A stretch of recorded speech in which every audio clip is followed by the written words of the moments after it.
আসসালামু আলাইকুম। খুলনা জাহানাবাদ চিড়িয়াখানার আজ পার্ট 2 আপনাদের সাথে শেয়ার করব। আগের দিন পার্ট 1-এ আপনাদের সাথে সব পাখিগুলোকে শেয়ার করেছিলাম। আজ বাকি অংশটুকু আপনাদের সাথে শেয়ার করতে চলে এলাম। যে গ্রে প্যারট, এটার ডাক খুব মিষ্টি ছিল আর বসে বসে বাদাম খাচ্ছিল।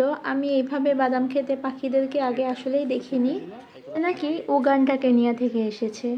আমার তো দেখতে খুবই ভালো লাগছিল পাখিগুলো, আর ধীরে ধীরে চলছিল আর সুন্দর করে ডাকছিল। আর ভিডিও করতে করতে এই মশাই হঠাৎ করে সামনে চলে এলো, তাই তাকেও ধারণ করে নিলাম আমার ক্যামেরাতে। এমন মানুষ হয়তো খুব কমই আছে যাদের কাঠবিড়ালি দেখতে ভালো লাগে না। আমার তো কাঠবিড়ালি খুবই কিউট মনে হয়, এতটাই ভালো মনে হয় আমি সারাক্ষণ দেখতে থাকি আমার জানালা দিয়ে। আর এই মশাইয়ের সাথে তো আমার ছেলে এসে গল্পই জুড়ে দিয়েছে। এখানে অনেকগুলো ভালুক ছিল। আমার তো ভালুক সবসময় খুবই ভয় লাগে, শুধুমাত্র পুতুল ভালুকগুলো ছাড়া। ওগুলোই শুধুমাত্র কিউট মনে হয়।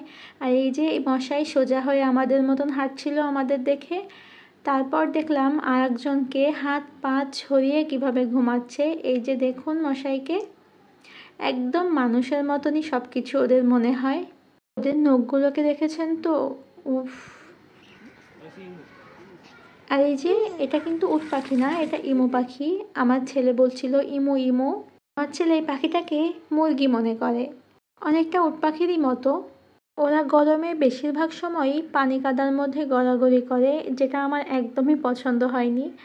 আর তার দাঁড়ানো দেখে তো মনে হচ্ছিল আমি ভিডিও করছি, উনি মডেলিং করছেন। আব্বু এটা কি? সাম্বা? এটা হরিণ।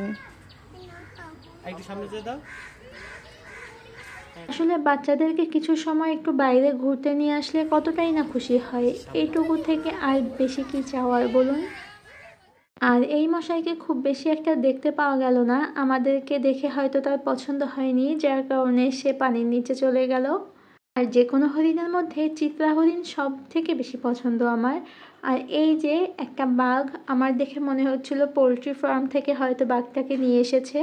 বাঘটাকে দেখার জন্য অনেকক্ষণ অপেক্ষা করেছিলাম যে ছেলেটাকে বাঘ দেখাবো, কিন্তু দেখে খুবই হতাশ ছিলাম আসলে। কারণ আগে যে বাঘটা ছিল সেটা ছিল রয়্যাল বেঙ্গল টাইগার, আর এটা যে কী বাঘ ছিল আমি দেখে বুঝতে পারিনি। শুধু সামনের চেহারাটুকু ছাড়া বাঘ বাঘ ফিলই আসছিল না দেখে। আসলে খুব হতাশ ছিলাম যে আগের বাঘটা কি হয়ে গেল। প্রতিবার এসে রয়্যাল বেঙ্গল টাইগার দেখে সেই বাঘটার হুঙ্কার খুব মিস করছি, কারণ রয়্যাল বেঙ্গল টাইগারের হুঙ্কার সবসময় শোনা যায়। আর এই বাঘটা নড়ছিল চড়ছিল না তেমন। আর বাঘ দেখা শেষ হয়ে আমরা বের হওয়ার জন্য প্রস্তুত হচ্ছিলাম। কেমন লাগলো ভিডিওটি জানাবেন। আজ এ পর্যন্তই, আল্লাহ হাফেজ।